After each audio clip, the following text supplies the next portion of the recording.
আওয়ামী লীগ, যে দলটি ছাত্র জনতার রক্তাক্ত অভ্যুত্থানে ইতিহাসের পাতা থেকে উৎখাত হয়েছিল, সেই ফ্যাসিস্ট শক্তি আবারও রাজপথে ছায়া ফেলতে শুরু করেছে।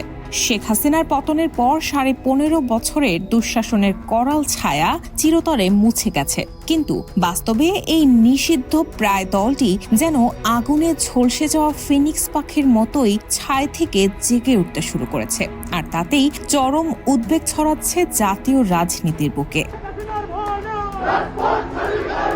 ঢাকা ও অন্যান্য শহরে ঝটিকা মিছিল, গোপন বৈঠক, বক্তৃতা, বিবৃতি সব মিলিয়ে সংগঠিত হচ্ছে একটি নিষিদ্ধ হওয়ার দাবিতে থাকা রাজনৈতিক শক্তি। প্রথম দিকে মিছিল ছোট হলেও সম্প্রতি তা বড় আকার ধারণ করছে, ফলে প্রশ্ন উঠছে কে বা কারা আওয়ামী লীগকে পেছন থেকে সমর্থন দিচ্ছে। বিশ্লেষকরা বলছেন প্রশাসনের ভেতরে লুকিয়ে থাকা আওয়ামীপন্থী কর্মকর্তা এবং কিছু রাজনৈতিক মহলই দলটিকে ঘুরে দাঁড়াতে সহায়তা করছে।